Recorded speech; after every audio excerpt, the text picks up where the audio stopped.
Welcome to episode 22 of Why Not Read Alpha Flight with Chris and Tom, a podcast where we take your favorite series seriously. I'm Chris Baker. And I'm Tom Flynn. We have 3 issues for you this episode, and with them we have reached the end of an era, that of Jean-Byrne as the author and illustrator of Alpha Flight. We'll kind of cap things at the end, so let's just enjoy the last bit of the ride for now. The story so far. Alpha Flight founder James McDonald Hudson, aka Guardian, has mysteriously returned from the dead. In a fight with the reunited villainous Omega Flight team of former Department H superpowered employees who helped kill Mac back in issue number 12, we learn that this is not our dear friend JMH, but instead, it is the Roxxon sex robot Delphine Courtney in disguise. Courtney turned the magic medicine bag carried by Shaman inside out, the biggest of all no-nos in dealing with the mysterious universe contained inside, where a properly trained or powerful user can reach into the bag and remove whatever it is they need so long as it fits through the mouth of the bag. Shaman, aka Dr. Michael Two-Youngman, and his daughter Elizabeth, aka Talisman, stop the disaster, but at the cost of Talisman being trapped inside the medicine bag with no means of escape. That's quite a story so far. I think it's very efficiently done. Oh, I'm not disputing that. I'm just saying that's some seriously wild shit. But before we keep going, I just want to make 2 quick points. Last episode, as we were moving along and Mac returned, I was super pumped to not have to include the pipes any longer for our dear friend JMH, but as you've heard, that didn't hold. I love our pipes gags. Like, they're so much fun. I hope you like them, listeners. I do enjoy them. However, it's just one more bit of editing, you know what I mean?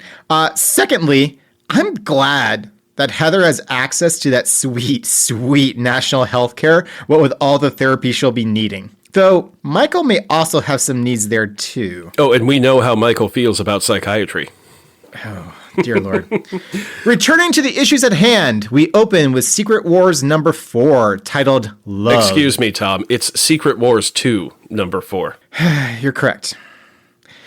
Secret Wars 2, number 4, Electric Boogaloo, titled Love is the Answer. Cover date October 1985. Scripter is Jim Shooter. Penciler is Al Milgram. Inkers are Leoloa and Rubenstein. Letterers are Jay Rose and Friends. Colorist is Max Schedule. Editor is Bob Budiansky. Can you imagine having to edit Jim Shooter while Jim Shooter is the editor-in-chief? Like, when Jim comes to you with a script and you're like, hey, Jim, maybe Spider-Man shouldn't teach the Beyonder how to poop. And Jim is like, hey, you want to get paid this month? And Bob has to be like, you know what? Poop away, buddy. Yeah. Sounds like a pretty sweet gig, actually. Just rubber stamp everything and move on with your day. Oh, it's like being the president of the U.S. now. On the cover, we have the Beyonder, both the main villain and the star of Secret Wars 2 crossover, throwing up an energy shield to protect Allison Blair, a.k.a. Dazzler of the X-Men, from an attack by a half-dozen Avengers, the only one of whom we will name here is Star Fox because he's a rapist and I can't believe they put him in the MCU. Picking up right where last issue's cliffhanger left off, the Beyonder shows up at the West Edmonton Mall and enlarges Shaman's medicine bag until Elizabeth can walk out of it, then shrinks the bag back down to its normal size. Cliffhanger resolved. Does anyone else feel like there's a bit of a speed run going on here in this issue? Have you read all of Secret Wars 2?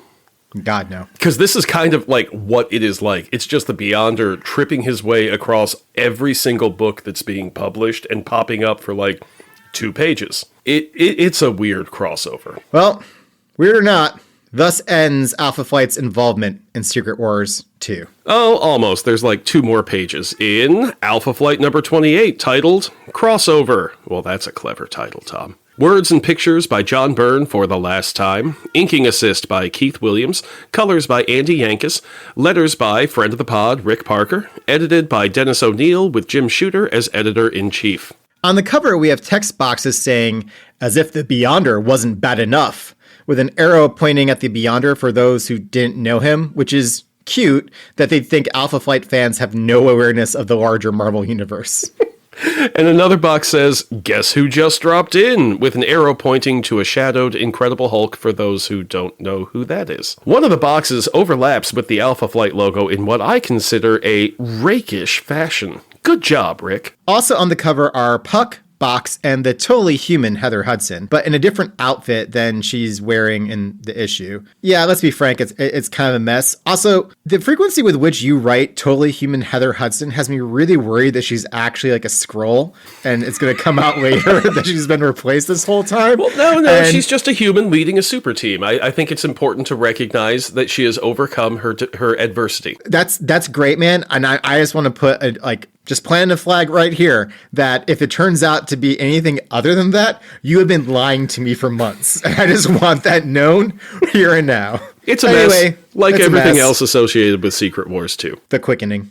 The book opens with a classic full-page spread of the Courtney Delphine Guardian robot, along with Omega Flight members Diamond Lil, Flashback, and Wildchild, running through the apparently abandoned West Edmonton Mall parking lot. When we saw it last issue, there was a cordon of cops around, but now there's just nobody. Somehow, in between last issue and this issue, the Courtney Delphine put her face back on and is once again visually indistinguishable from Guardian. A robot designed to pass as a human woman that changes its appearance to be that of a human man raises a lot of questions about pronouns. We'll be using the name Delphine Guardian and her here to keep it clear. We are talking about Delphine Courtney, despite the character on the page being indistinguishable from that lovable woof. I don't know if I can say this. You don't have to. You don't have to. I thought that you would like that one in there. I know. I mean, it's not totally wrong. That lovable child predator, James McDonald Hudson. As Omega Flight squabbles about their little murder caper going sour, a nearby car pulls a Transformers move and transmutates its parts into a big hulking robot. The Delphine Guardian whispers, "Oh no, he's here!" and has a truly terrified look on her face. Worth commenting on how effective the instant terror is. She tells Omega Flight to form a defensive line in front of her, and Flashback says, "I thought nothing scared you," as he summons several logically impossible future selves to flesh out the line. At that point, Mr. Madison Jeffries steps out from behind the impromptu robot and says, "One thing does, Flashback, me. Hiya, Lil." Oh, there's something about that hiya, Lil, that conveys everything we need to know, which is that they have a history. The kind that gets a capital A and a capital H history. It's pretty great, considering our, shall we say, gripes with the latter portion of the Byrne run. Jean-Byrne can absolutely crush a whole history between two people in one panel. It seems newest Alpha Flight member Roger Bochs, formerly an unwilling part of Omega Flight, called in help for the main team by calling in Madison Jeffries. Help? The Delphine Guardian is a robot. Jeffries isn't just helping, he's calling in an A10 warthog to take care of a single wild boar. Oh, you mean calling in an A10 warthog to take care of an actual warthog? Yes. Because that's a funnier joke. Help? The Delphine Guardian is a robot. Madison Jeffries can control anything metal, pretty much. Yeah?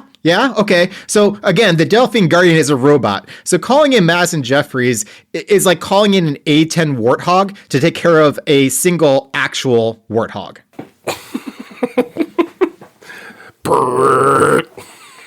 Diamond Little expositions, which I'm pretty sure isn't a real word, that she had heard Jeffries was dead, and when he wasn't recruited for Omega Flight, she thought it was true. Jeffries says, "Your pal Courtney didn't even try to recruit me. Digicort." He continues, "I was pretty well miffed when I heard you'd offed the real Guardian. I liked him. He was one of the only people who ever gave me a fair shake. So I figured if Alpha Flight was going to kick your butt for what you did, I'd like to be in on it." And he sticks his new robot dubbed Rover on them. Diamond Lil steps up and tries to fight the transformed car with her indestructible body, but she is easily smacked aside. Jeffries rushes over to her and expositions for us that while she is indestructible, she still feels the pain. Tom, how do you get pain without You know what? Omega Flight's powers don't seem well thought out.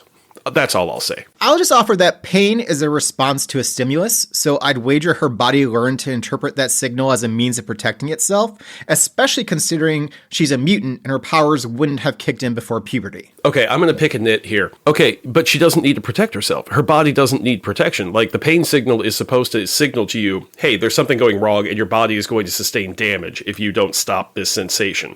But she doesn't need that. She can't be hurt. Well, except that, she's doubled over from the punch. It's not like she just sort of stood there and took it. She got knocked to the side and seemed to be, collecting herself. So I think, again, not terribly well thought out, and indestructibility can mean certain things. Look. we're quibbling because there's a much worse power set to discuss. But before we get to that, Jeffries and Lil clearly have some emotional depth happening here. Again, in one panel, Byrne has built so much out. The robot tosses Wild Child aside and closes in on the Delphine Guardian. She grabs the nearest flashback duplicate and thrusts him in front of her to take a blow from the robot, and being just a dude, that flashback duplicate dies. Prime Flashback experiences an extremely fast crisis of mortality as his future dupes disappear around him. This is visually depicted by the dupes' costumes going all white as they fade, but it doesn't quite work. So he's freaking out because he now knows that he will die at some time in the future, so congratulations, Flashy, you're just like everyone else. Have some dignity, man. Do you think he actually thought he might live forever? That his powers actually had more going on? Also, before his dupes untimely, get it, death, Lil totally shit on his powers, saying they were only good for quote-unquote instant crowd scenes, basically just calling him a one-man flash mob, which has to fucking hurt. And this is what I was getting to earlier with Lil. Your earlier point on Omega Flight powers, yeah, it's definitely flashback. That's the worst here. Madison Jeffries has a very serious tete-a-tete. I actually don't know how to pronounce that out loud. I just know that Magneto says it to Wolverine during the Fatal Attractions crossover, and that's how I learned that phrase. Tete-a-tete should be fine. Oh, okay, thank you. Madison Jeffries has a very serious tete-a-tete with the Delphine Guardian before effortlessly turning the robot body inside out and killing an apparently sentient sexbot. There was a question on the Alpha Flight Reddit like 2 weeks ago as to which Alpha mutant is the most powerful. And while I'm still meeting folks on these teams, okay. I would, however, say that you'd be pretty hard-pressed to argue anyone other than Jeffries, I think. Jeffries is definitely outsized in terms of power, and we haven't had a character like that on this team yet. They're all basically physical fighters. No one projects much force or manipulates that much power. While the twins have a lot of power that makes them go fast, this is a fundamentally different,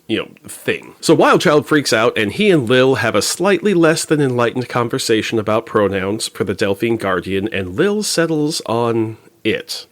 We were not comfortable with it, so we're not using it. No. Jeffries casually approaches the remaining Omega Flight with his hands in his pockets and says, "And no, it's scrap metal. Just like it'll happen to any machine that starts thinking it's one up on us humans." Which isn't terribly open-minded of him. I mean, does the vision count?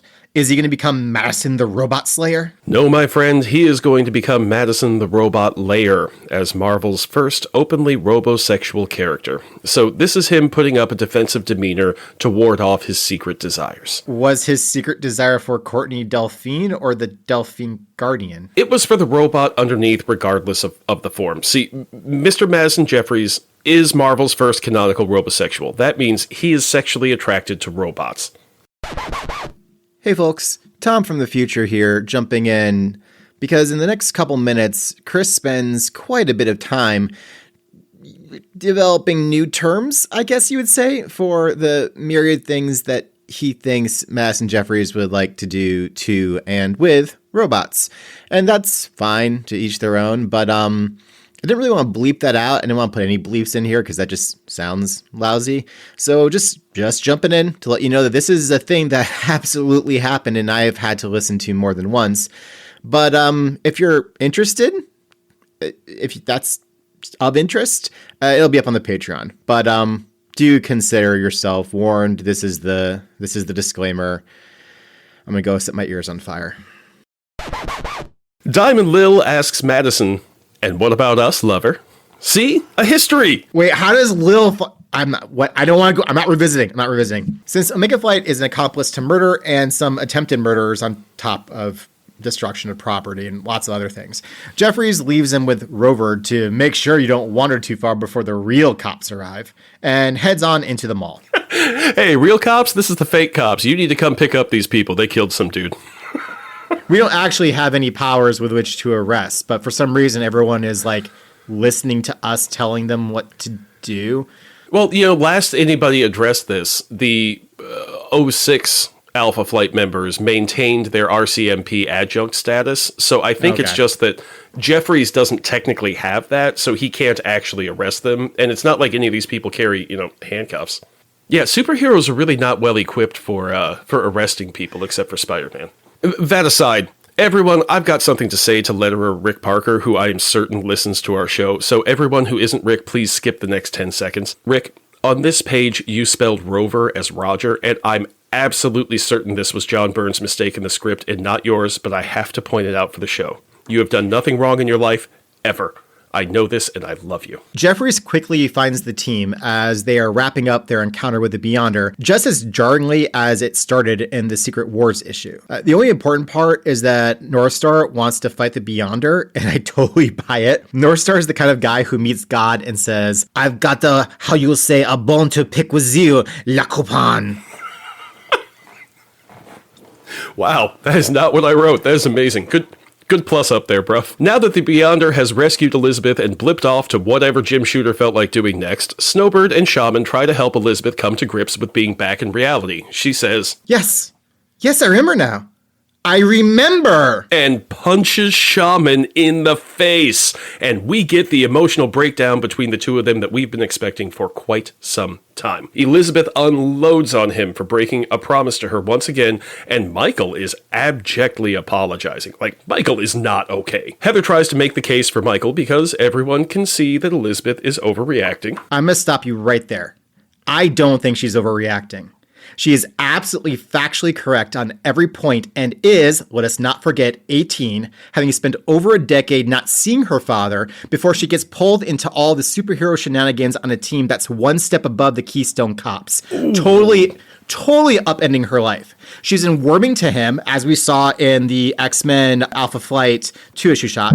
And then, instead of saving his daughter, Shaman tries to thread a needle and without God's intervention would have lost her. She's really, really not wrong here. Yeah, well, she then proves that she's not overreacting by telling Heather and the rest of Alpha Flight to just go away and teleports them from the mall, which is clearly a reasoned response. Michael does point out that after that happens that Elizabeth probably didn't even know that she was able to do that. So, you know, another point in her favor. He's making excuses. Mm-hmm. Absolutely not. A point in her favor that, as she points out in the dialogue, she puts on this tiara without him ever telling her that she'll never take it off again, that her life is now irrevocably altered, and it's just almost for his ends, and he hasn't even taken the time to properly train her on the fact that, by the way, you're going to be able to do some wild shit. You need to be careful, and if you get mad, maybe don't say or think things. You know, it would have been great if Byrne had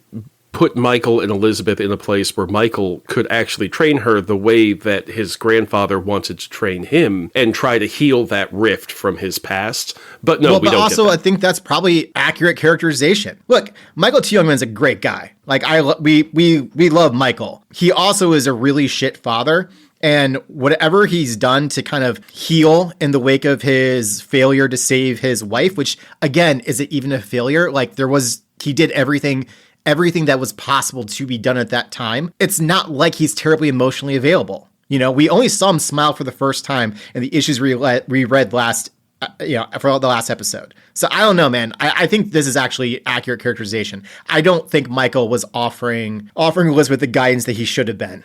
So there's that. Well, we will agree on that point, yes. So she teleports them away from the mall, and to where? To the waiting Roger Bochs in what Heather finally identifies as in Vancouver, in our leased facilities. I swear, there are like 4 or 6 issues that just didn't get made that make all of this make sense. I'm just going to point out that Byrne's note at the end of the issue very much makes that clear. Good point. As Alpha Flight tries to make sense of the insanity of the last 24 hours, Heather declares everyone takes 2 hours off while she takes a hot bath. So, Tom, has Guardian just been back for like 24 hours? Based off what they're saying, I guess. But I guess that means that practice or that test with the military was on the docket, and then they just got slotted a guard. Yeah, it all gets real muddled. We don't know where we are. We don't know how long things are from each other. And you know, the timing issue was present in the earliest issues as well, where we weren't ever quite sure how much time was in between, but it didn't feel quite as important as this. So, taking a break after a really hard mission like this is not entirely unreasonable, especially as Shaman is clearly crashing out, but it feels like an excuse for Byrne to draw Heather in the bath and subsequently getting out of the bath and getting dressed. After bathing and worrying over Shaman's emotional and mental state, suddenly the power goes out. Heather runs out and finds that Roger Bochs and Walter in his Bochs robot body have gone interdimensional fishing, seriously, with a fishing rod for Walt's replacement body, and tripped a mega circuit breaker while Heather was taking said bath. What with all the interdimensional power levels, and this next sequence is infuriating. It's exactly what would happen if you leave Bochs or Roger and Walt unattended. These two should never be left unsupervised. Heather, reasonably, responds with, "What? And nobody thought it might be worthwhile to tell me about this? Even if the basic premise is sound, since when are any of you experts on this interdimensional stuff? For all any of you know, you might be on the verge of losing the great beasts again, or worse. Where the heck is Shaman? If you didn't tell me about this, I'd have thought you'd at least be sure to have him in on it." Bochs says, "Dr. Two Youngman knows what we're doing, Mrs. Hudson, but he's feeling poorly just now, and..."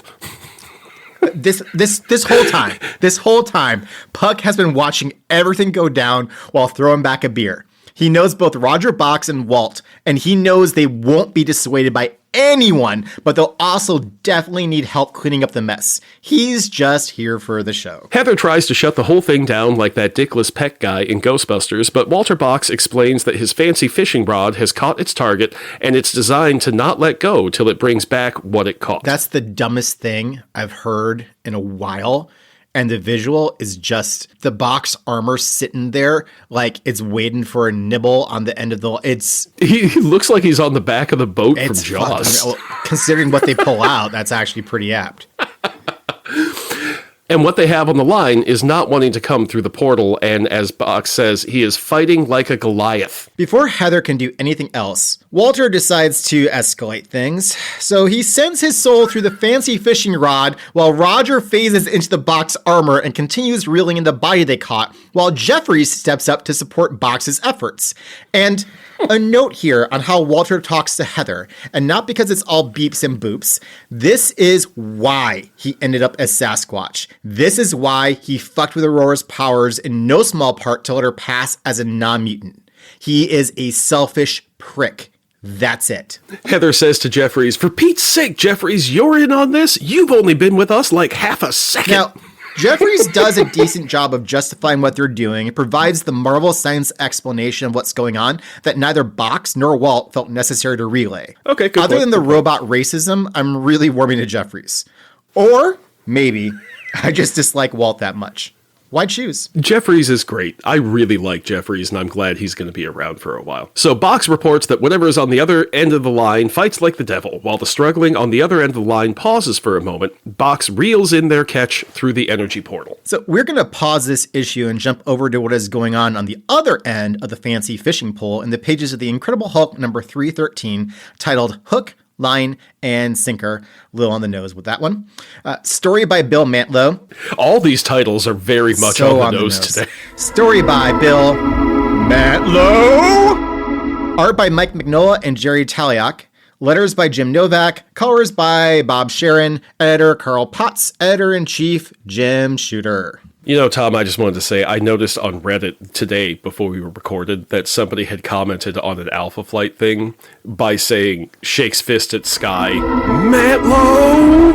So I'm glad that our idiosyncrasy here is spread. And to clarify, that was Sir Thomas, Tawmis, practically a super user, feels like, on the Reddit Alpha Flight thread. And yeah, that felt really great to see. So thank you for that. Thanks for listening, sir.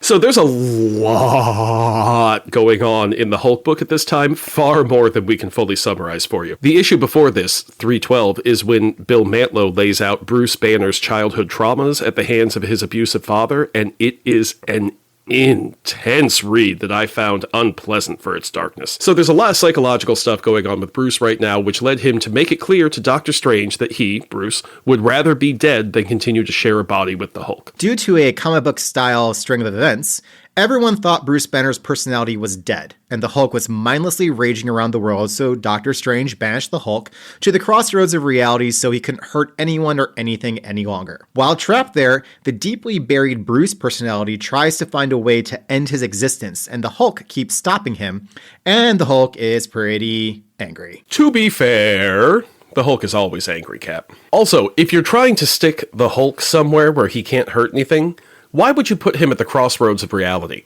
where he can access, like, any world? It does say in the issue that there is a built-in backup spell that Doctor Strange applied, because apparently he can layers, whatever, that would allow the Hulk to pop into a reality, and if for any reason it isn't working out for the Hulk isn't happy, the Hulk isn't contented, it would yank the Hulk right back into the crossroads. See, what I read that spell as was that the Hulk couldn't go to a world where he could hurt anyone. And yet we see him later on go into other worlds where there are creatures that he could clearly be hurting. So, you know what? We're off in the mystical weeds here, and this is not a mystical podcast. It's an Alpha Flight podcast. The energy probe Walt and Roger Bochs sent in to grab the Hulk actually appeared in that last issue of Hulk number 312, and there the Beyonder sees the probe. It appears as a red line. The Beyonder senses the probe's purpose, and he uses his ill-defined powers to change the probe's direction so that it will actually hit the Hulk instead of miss him by several realities.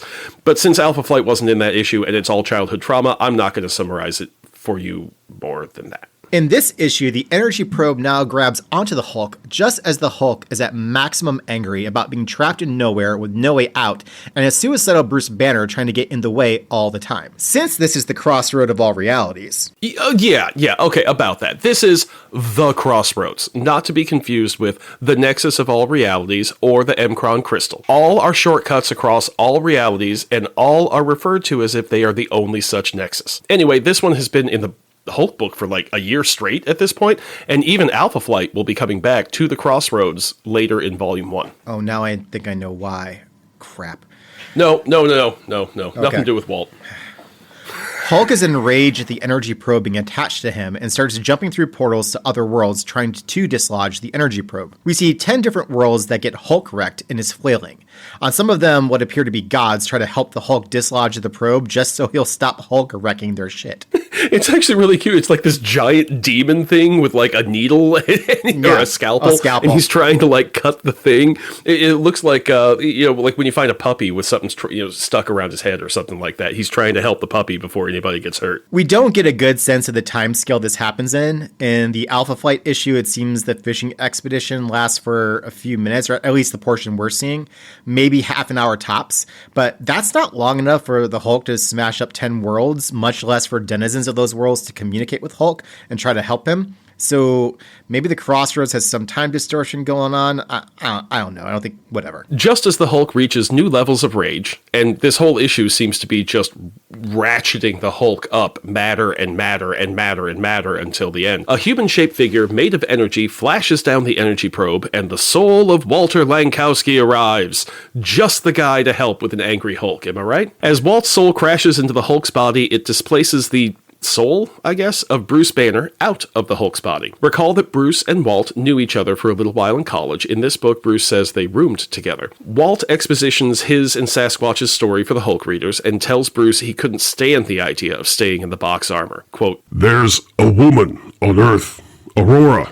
I longed to hold her again with arms capable of feeling, to kiss her with lips capable of tasting her love." And that's much more poetic than I expected of Walt. Bruce straight up tells Walt that Walt can have the Hulk's body, and Bruce is perfectly happy to let his soul die in the crossroads because, guys, Bruce is seriously not okay. Walt in Hulk's body... "You mean you'd give me this body?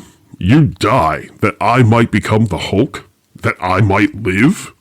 I'd be a monster, but would I ever be a man again? Does it matter? There would be no Walter Lankowski to revert to in moments of calm. That body was destroyed. But at least I'd have the power needed for me to stay in Alpha Flight, and the physicality to keep Aurora happy." And there it is, folks. There it is. Definitive proof that Aurora was not dating Walt. She was banging Sasquatch. I think once you've done the orange fandango with Sasquatch, the only thing left is to do the green Gangnam Style with the Hulk. Look, she likes to feel like small girl. Okay. Walt is touched by Bruce's offer of a noble sacrifice and gives a nice little speech thanking Bruce for showing him how a hero dies, and his soul lets go of the Hulk body and floats into the void of the crossroads. While Walt is speechifying about how Bruce is his inspiration, Bruce is yelling at him that this isn't a noble sacrifice. He seriously does not want to be the Hulk anymore, and death is the release. Existence is pain, Walt. Existence is pain! And Bruce will do anything to alleviate that pain. The void left inside the Hulk by Walt's departure sucks in the soul of Bruce against his will, and apparently quite painfully. You know, I found myself chuckling at this because Walt is so perfectly Walt here. Just completely deaf to anything around him other than what he wants. And now, more than a body, he wants to be a hero, even while his old friend is screaming at him that this is not heroic. Even when he tries to be the good guy, Walt is a dick and causes suffering in those around him. I'd love to think that this is it for Walt, but it's comics, so I know it's not. And Chris told me it's not, because he wants to torture me. Once again, when Walt does come back into the realm of the living in the 616, he will still not have a dick. So as Bruce and the Hulk recombine and get... I wish I could have, at this point, appreciate the bitter irony of that. But no, that's giving it too much. It's just also, this whole I'm going to be in this new body and this is what we're searching for. And then he has this crisis of confidence of but I'll never turn back into Walter Langella. What was the whole point of this experiment? What was the point here if as soon as he got what he was looking for, he's like, oh, but I'll never be Walt again? What are we doing here? You know, I suspect it was because he knew the body that he ended up in. If it had just been some random monster that they pulled out of the inner dimension, Walt would have totally killed that other dude's Bruce Banner version. Man, God, you are so right. What a piece of shit. Just because he has a personal affection, it's okay. This is... And again, you know what? We made a certain claim about Dr. Langowski in the previous episode. Yeah, 100% a colonizer. What? Okay. So, as Bruce and the Hulk recombine and get themselves sorted, the Hulk body stops fighting against the energy probe. That loops us back around to where we left off at the end of Alpha Flight number 28. The assembled team watches as what they expect to be Walt's new body come through the portal and instead find an incredibly angry Hulk, who lashes out at the box armor with Roger Bochs still phased inside it and seems to punch right through the armor's chest. I'm not saying Roger had it coming, but to be fair, Roger and Walt do not look like the good guys in this situation at all. And with that, we've reached the end of the line for Jean-Byrne on Alpha Flight. Do we play the pipes? We play the pipes. and that stays in. Well, there's been a lot of status quo changes. We are not where we started out 27 issues ago in Alpha Flight number 1. We have a different leader. We have different people on the team. Folks have come. Folks have gone. Folks have come again. Yeah, there's a sex joke there. There's been some great character building here. We've really fleshed out, I think, every one of our 06 and even our Beta and Gamma Flight members that were hinted at back in issue number 1. We now know every one of those. And it's been a great piece of world building, although it seems almost like the world building is more incidental than intentional, you know? I think that's more as it's played out since issue 12. I think everything was building to a head with issue 12 and Mac's death. And then since then, that's really kind of where more of the unevenness. There were a couple issues in that first 12 that felt a little sort of here's a spotlight on a character, that sort of thing. But by and large, it felt a far more cohesive whole. Since then, it's been teasing out storylines, and that's really kind of where it got progressively more uneven. But having said that, it was still enjoyable. I really enjoyed this circus issue. Gilded Lily was kind of neat. I give Gilded Lily a lot of crap for 9 pages of backstory, but it's a really good story. I liked it. You know? So, yes, we are absolutely somewhere far different from where we started. And the book has, in many ways, become far darker as it's gone along. And that's just going to happen when you kill off ostensibly the main character or one of the main characters. But it's been fun. And I give a lot of crap to Alpha Flight and to Chris for why the hell I'm doing this podcast. I'm doing it because it's fun, and I enjoy reading this, and I enjoy reading this with Chris. So it's been good. We've done so much textual analysis that I don't really think that's something we need to do here. You've listened to us do it, but I have a real fondness for this era of Alpha Flight. And that brings us to what we're going to use to close out this portion of the episode here, which is in Alpha Flight number 28, Jean-Byrne writes a goodbye column. And they publish that in the Alpha Waves fan mail section. And what Jean-Byrne writes here, he says, "Notes at the end of the longest year. I never really expected Alpha Flight to get their own title. When I created them some 6 or 7 years ago now, the only thing I had in my mind was creating a bunch of superfolk who could survive going toe-to-toe with the X-Men. And even after fan response hit the ceiling, and it seemed inevitable that my fellow Canadians could not be far from their own title, I didn't give much consideration to how long the book might last. I thought 12 issues would probably be enough to do all the Alpha Flight stories I had floating in the back of my mind. 1 year to say my piece, establish once and for all who these people are, and then look for something else to do. But funnily enough, each story seemed to suggest an aspect of the characters I'd overlooked, something that could become the springboard for another story, and another, and another. So the original 12 issues became 15, then 18, then 24, then 28. 28 issues, and I've finally told all the Alpha Flight stories I have to tell. So I leave, at last, the land north of the 49th parallel and head south to the great desert of the American Southwest and a certain Gamma-spawned behemoth for whom I've always had a soft spot in my head and my heart. Next issue, Alpha Flight welcomes aboard Bill Mantlo and Mike Mignola as creative team under the ever-alert eye of editor Carl Potts, and Bill has created a humdinger of a plot for that issue. Almost wish I was drawing it myself. Feeny." I do think that jives with a lot of what we've said, what we've enjoyed, what we've offered critique on. What we have noticed, in how the book flows. I think in his original conception, and this is, I'm not trying to beat a dead horse, but in his original conception of Walter/Sasquatch, he was the bruiser on the team. He represented something very specific in particular, but having more time to write that story and to explore Walter and how he would interact with Aurora and his concerns and all that. I didn't love Walt at the start. I was pretty clear about that fairly early on.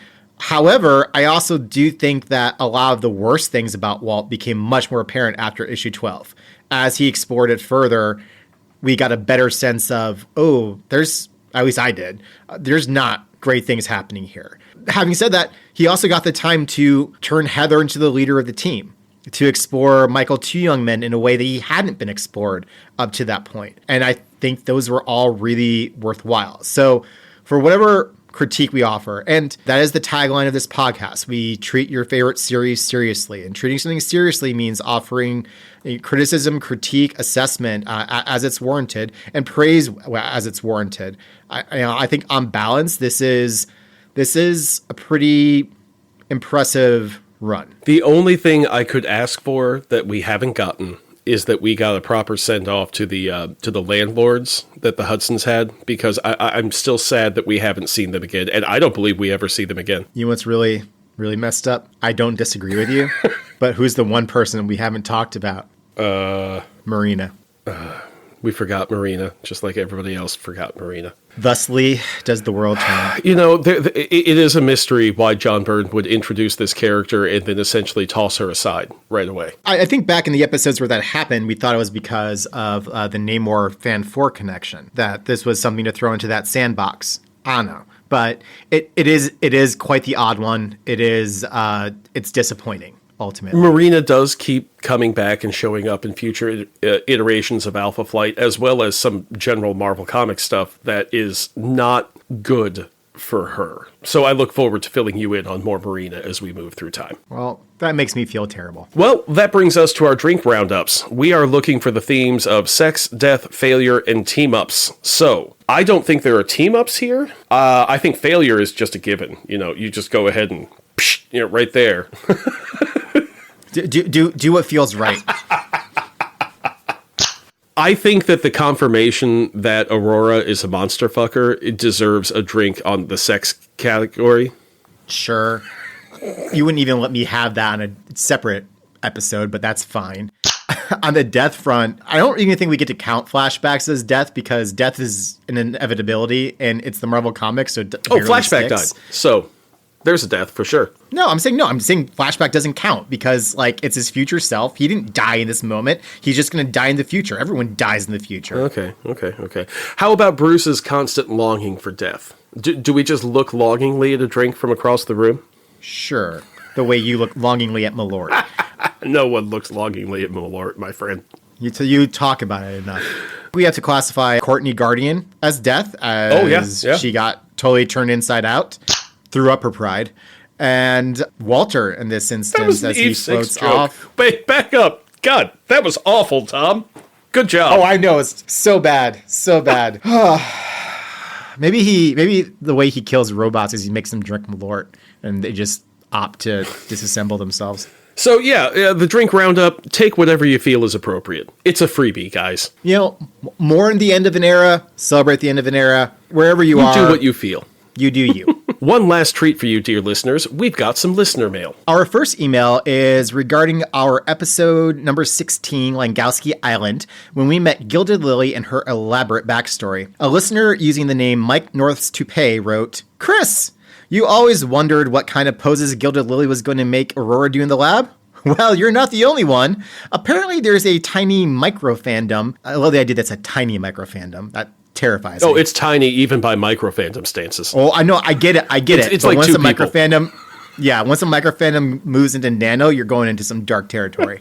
That ships Gilded Lily and Aurora. Go on DeviantArt and type in Gilded Lily Aurora. And let me tell you, listeners, you're going to need to sign in to DeviantArt because this is some wild Rule 34 shit. I am embarrassed to even know this exists, and even more embarrassed to have clicked through all the examples of it.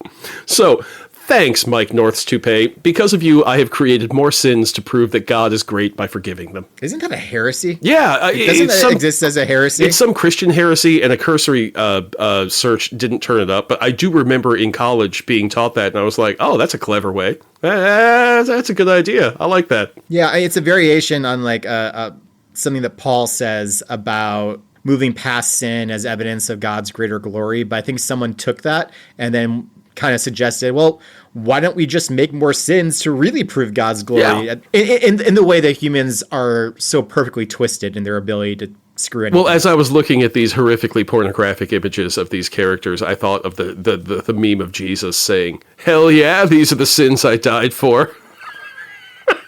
Our next email, moving right along, comes from Justin Brown, who writes, I'm working my way through Alpha Flight Volume 1, and I thought the Hudnall era was good. Hudnall is your reward for toughing out the worst of Mantlo.